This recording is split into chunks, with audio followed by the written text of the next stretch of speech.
অনেকেই মনে করে আলেমদের বুদ্ধি নাই, আমি বলি বুদ্ধিজীবীদের বুদ্ধির যেখানে শেষ ওইখান থেকে আলেমদের বুদ্ধির শুরু। কথা বলেন ঠিক কি না? তার কারণ এই পৃথিবীর মধ্যে সবচাইতে জ্ঞানী কিতাব হলো কোরআন। এই কোরআন থেকে হাওলাত করে ধার নিয়া ওই বেঈমানেরা কিছু আবিষ্কার করে আর সেইটা নিয়ে বাহাদুরি করে। আর এই কোরআন হলো সর্বশ্রেষ্ঠ আবিষ্কার আল্লাহ পাকের পক্ষ থেকে মুসলমানদের জন্য। কথা বলেন ঠিক কি না? আলহামদুলিল্লাহি কাফা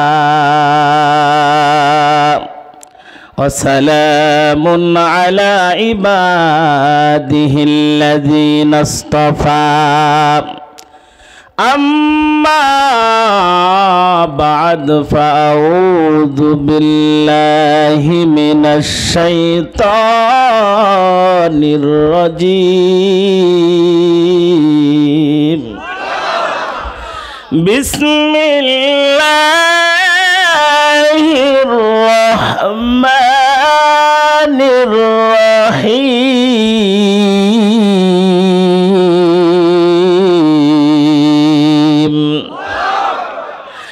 إن الذين آمنوا وعملوا الصالحات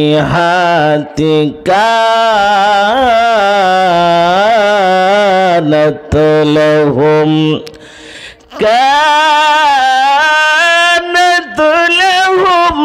جنات الفردوس نزلا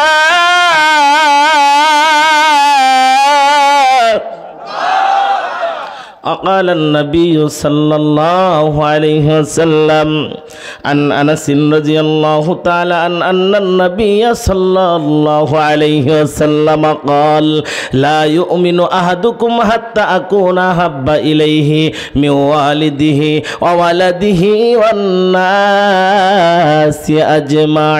أجمعين توحید تسینہ میں امانت ہے ہمارا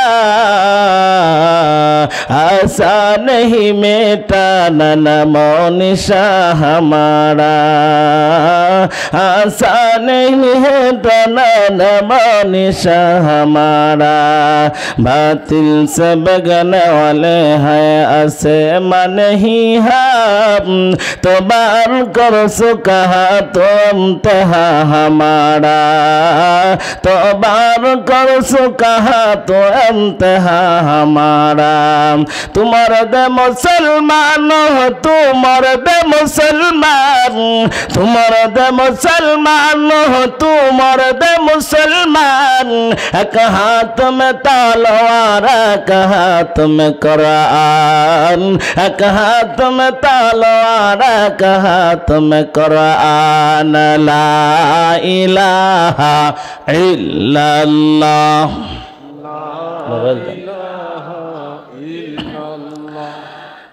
لا الہ الا اللہ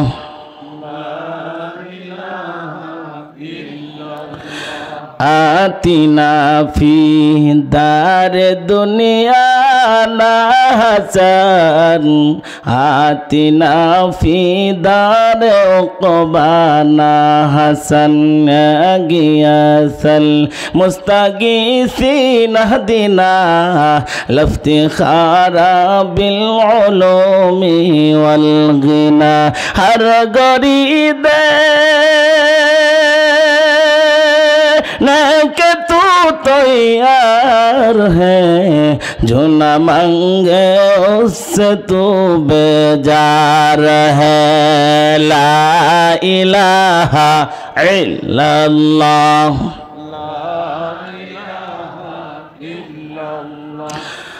لا الہ الا اللہ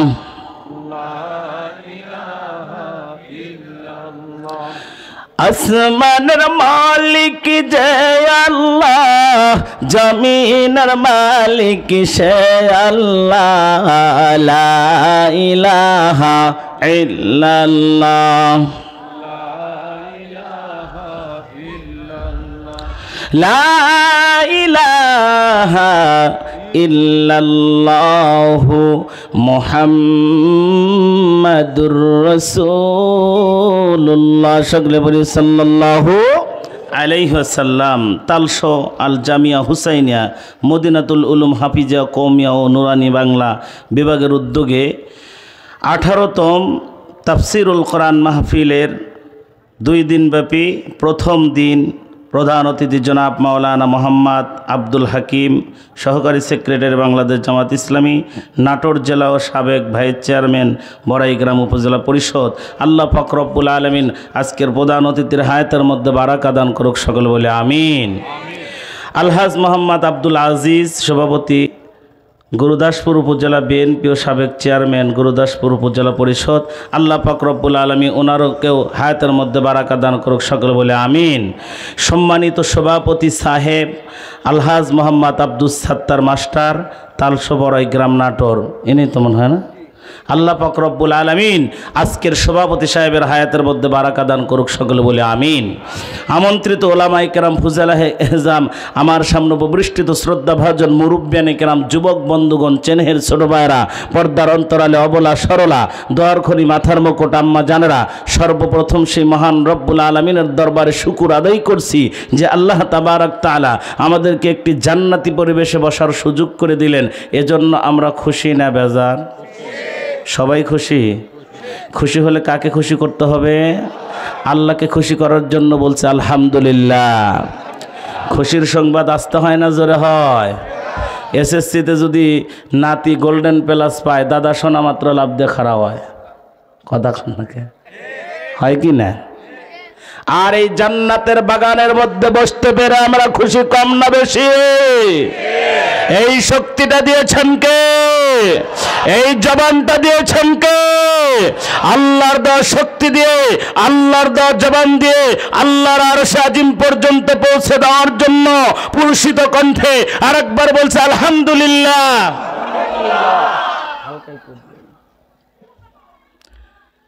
আমরা খুশি তো নাকি? আছেন, ভালো আছেন সবাই? গত বছর তো মাঠে দেখছি জায়গাই হচ্ছে না, কিন্তু এই বছরে কম। ঘটনা কি? আপনারাই তো বলে পাগল হয়ে গেছেন। অনেকেই কইছে হুজুর একটু পাল্টায় দাও, আপনারা কইছেন না আগের হুজুরই দরকার। হুজুর তাই কইল। তে যদি হুজুর আগেরটাই দরকার হয়, এখনো বাড়ির ভিতরে কি থাকা যাবে? এ কথা বলেন না, থাকা যাবে? যে যেখানে আছেন, দোকান পাট বাড়ি ঘর, যে জায়গায় যে আছেন না কেন, প্রত্যেককে দৃষ্টি আকর্ষণ করছি কোরআনের মাহফিলকে সুন্দর করার জন্য, সফল করার জন্য, মাদ্রাসার মাহফিলকে সফল করার জন্য। কেউ বিলম্ব করবেন না, সবাই জান্নাতের বাগানের মধ্যে চলে আসেন। আল্লাহ কবুল করেন, এক সকলে বলে আমিন। সবাই ভালো আছেন তো? ভালো আমরা আছি, আল্লাহ রেখেছে, কথা বলেন ঠিক কিনা? কিন্তু যারা ভালো থাকতে চেয়েছে 40 সাল পর্যন্ত মানুষকে অসুবিধায় রেখে, তারা কি ভালো আছে? কথা কয় না। এখনো যদি কেউ চিন্তা করেন যে না আমরাই ভালো থাকবো, সবাইকে অসুবিধাতে রাখবো, তাইলে শিক্ষা নিয়েও 40 মিনিটের বেশি টাইম পেবে না। কথা কন না কে? এই চিন্তা ভাবনা মাথা থেকে ঝেড়ে ফেলে ঐক্যবদ্ধ হয়ে বাংলাদেশকে গড়ে তোলার লক্ষ্যে কাজ করে যাও, এই আহ্বান আমাদের আপামর জনতার। চিল্লা এখন ঠিক কিনা? আল্লাহ আমাদের সকলকে কবুল করেন, এক সকলে বলে আমিন। পবিত্র কালামুল্লাহ শরীফের সূরাতুল কাহাফ, নাম কি জানো? 107 নম্বর আয়াত। আল্লাহ রসুল সাল্লাল্লাহু আলাইহি সাল্লামের অমীয় বাণী, অসংখ্য হাদিসের মধ্য থেকে একটি হাদিস তেলাওয়াত করেছি, কোরআনের আয়াত এবং হাদিসকে সামনে রেখে অল্প কিছুক্ষণ আপনাদের সামনে কথা বলার চেষ্টা করব। আল্লাহ পাক যদি কবুল করে কিছুক্ষণ সময় তো দিতে পারবেন? সবাই পারবেন তো? অল্প কিছুক্ষণ সময়, আমি বেশিক্ষণ থাকতে পারবো না, তার কারণ আমার মেয়াদ হলো 12টা, আর মোটামুটি 1.5 ঘন্টা টাইম আছে। আছে কত? দাওয়াত হলো কয় তারিখের বলেন তো? আমার দাওয়াত হলো 5 তারিখ। 5 তারিখ পর্যন্তই ওয়াজ হবে, কথা বলেন ঠিক কিনা? আল্লাহ পাক রব্বুল আলামিন যেন আমার জবান থেকে এমন কিছু কথা বের করে দেয় যেই কথার দ্বারা শ্রোতা বক্তা উভয় যেন আমল করে আল্লাহর জান্নাতের মেহমান হতে পারে। আপনাদের দোয়া খুব দামি, তার কারণ আপনারা হলো সবচাইতে আলাবোলা মানুষ। ওই মানুষগুলোই জান্নাতের বাগানে আসতে পারে যারা জান্নাতি মানুষ। এই জান্নাতি মানুষগুলোর আমিনকে আল্লাহ কখনো ফিরিয়ে দিবেন না। আপনার একটু মন খুলে দিল উজাড় করে বলেন আমিন। আর একবার বলে আমিন, আর একবার বলে আমিন। সূরার নাম কি জানো? আয়াত নম্বর কত? 107। মুখস্থ হয়ে গেছে, মাশাআল্লাহ। আল্লাহ কবুল করে দেখ, সকলে বলে আমিন। এই আয়াতের মধ্যে আল্লাহ অফার মেসেজ দিছে। কি মেসেজ দিছে? যুবকরা কয় হুজুর কিসের অফার? বুঝবার পারছি, ওই যে মাসের শেষে 300 টাকার এমবি যখন 150 টাকায় দিয়ে দেয়, এই অফার মেসেজ যখন এই যুবকেরা পায় তখন বাপের পকেট থেকে টাকা কিভাবে মারা লাগবো সেই প্ল্যান প্রোগ্রাম সারা রাত ঘুম না পাইরা জেগে জেগে দেখে। কথা কন ঠিক কিনা? নাইলে অফারের মেয়াদ ফুরা যাইব। তে যুবক মানুষ বুঝতেছে, বৃদ্ধরা বুঝতেছে না যে অফার মেসেজ কি। আজ থেকে 1450-1500 বছর আগে আল্লাহ পাক রব্বুল আলামিন তার হাবিবের কাছে একটি মেসেজ পাঠাইলেন। কি মেসেজ? বলে যে দুটো কাজ করবে আমি আল্লাহ পাক রব্বুল আলামিন তাকে কানাত লাহুম জান্নাতুল ফেরদাউসি নুজলা, আমি পুরস্কার হিসেবে মহা পুরস্কার জান্নাতুল ফেরদাউস দান করব। জান্নাতুল ফেরদাউসের নাম নিলে এইভাবে সুবহানাল্লাহ হইতো নাকি আর একটু জোরে হওয়ার কথা? আল্লাহ ডাকতে বললেন ও গোলামের দল, যারা মাত্র দুটো কাজ করবে, ইহুদি খ্রিস্টান বৌদ্ধ নাছাড়া চারাল বেঈমান যেই হও না কেন, দুনিয়ার যেই মানুষটাই হয় না কেন, সে যে ধর্মের হোক না কেন, শুধুমাত্র দুটো কাজ করলে আমি আল্লাহ তাদের জন্য মহা পুরস্কার, সাধারণ কোনো পুরস্কার নয়, এমন মহা পুরস্কার কানাত লাহুম জান্নাতুল ফিরদাউসি নুজুলা। আমি আল্লাহ জান্নাতুল ফিরদাউস দান করব। কি সেই জান্নাত? সেই জান্নাতে যদি যেতে চান কয়টা কাজ করতে হবে? দুইটা কাজ। এক নাম্বার, ইন্নাল্লাযীনা আমানু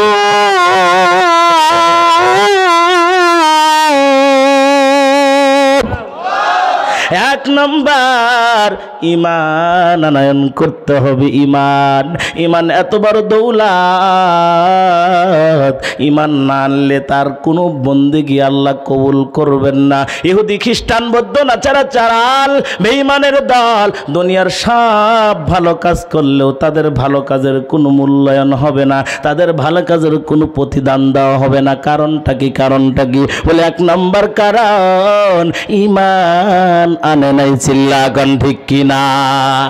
এই জন্য ইমান আনতে হবে। অনেক বান্দা এরকম আছে, যদি জিজ্ঞেস করা হয় ভাই আপনার ইমানটা আছে নাকি, কয় কয় কি আমি নামাজ না পড়লে কি হবে, আমার মতো ইমানদার কেউ নাই।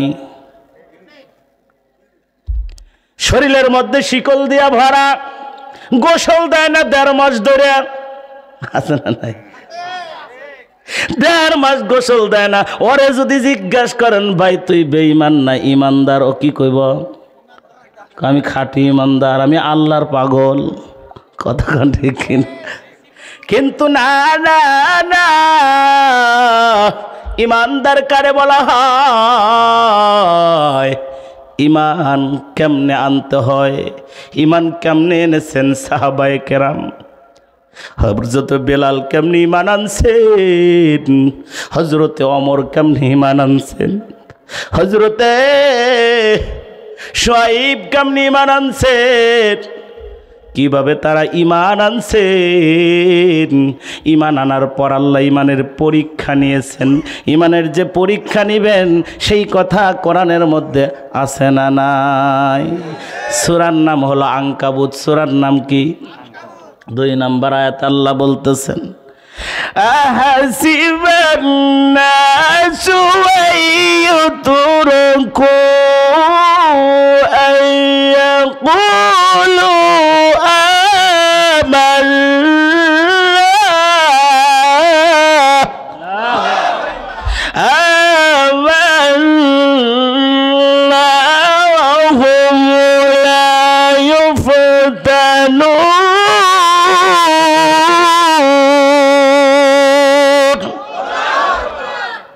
আল্লাহ ডাকতে বললেন, লোকেরা কি মনে করেছে আমরা ঈমান এনেছি কেবলমাত্র এতটুকু কথা বললেই তাদেরকে ছেড়ে দেওয়া হবে, পরীক্ষা করা হবে না?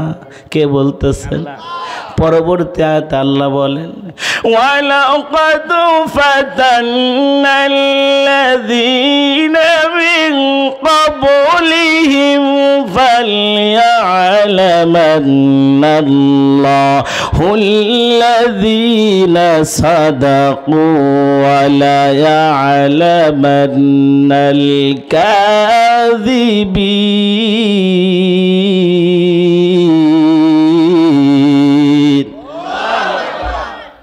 অথচ আমি তাদের পূর্ববর্তীদের সকলকেই পরীক্ষা করে নিয়েছি। আল্লাহ অবশ্যই দেখবেন কে সত্যবাদী কে মিথ্যাবাদী। চিল্লা কোন ঠিক কিনা? অমুমিন মুসলমান, আল্লাহ পরীক্ষা করছেন হযরতে ইব্রাহিম আলাইহিস সালাতু ওয়াস সালামকে অগ্নিকুণ্ডের মধ্যে ফেলে ইউনুসকে পরীক্ষা। এই কি হয়েছে রে? এদিকে এদিকে ওটা ধরেন তো, দুটার ধরেন। কি হয়েছে? কয়াতে যাবে? ব্যাককিল হয়েছে নাকি? এমনি লোক নাই ওয়াজ করা, কত চেষ্টা করতেছি ওয়াজ তোলার জন্য, ফাইজলামি পাইছ না? মুরব্বীরা রাগ করেন না, ওটা কইতেছে পোলারে তুই মুতপের যাবি, মুতপের যদি দাস খবর আছে এখানে মুততে হালাবো। কথা ঠিক কিনা? বুড়া মানুষের মতে ধরে না, ওই পোলা বানের বলে মতে ধরছে, হাত এরকম করছে অর্ধেক, বুঝাইতেছে হুজুর আমার পাইছে, তোর পাইলে পায় এখানে কাম সারবো, যাওয়া নাই। কথা ঠিক কিনা? ও মুমিন মুসলমান ইমানদার আল্লাহর গোলাম, আল্লাহ পরীক্ষা করেছেন। কেমনে পরীক্ষায় তারা পাশ করেছেন? ওমর নাম শুনছেন, হযরত ওমর অর্ধজাহান শাসন করছেন হযরতে ওমর। সুবহানাল্লাহ বলবেন না? অর্ধজাহান শাসন করতেন। আর আজকে অনেক কিছু বাম দলের কিছু লোক যারা ইসলাম বিদ্বেষী, যারা নাস্তিক, তারা নাকি বাংলাদেশে বসে বসে বলতেছে হুজুররা কি দেশ চালাইবার পারব? কথাও কয় না। হুজুররা বলে দেশ চালাবার পারবে না, হুজুরগারা বলে বুদ্ধি শুদ্ধি না। আরে বেকুব, ইতিহাস জান, স্যার খলিফা ছিল হুজুর। চিল্লা কোন ঠিক কিনা? 4 খলিফা 32 বছর রাষ্ট্র পরিচালনা করেছে পৃথিবীর ইতিহাসে, কেউ পারে নাই তাদের ধারে কাছে যাইতে। কথা বলেন ঠিক কিনা? ও মুমিন মুসলমান,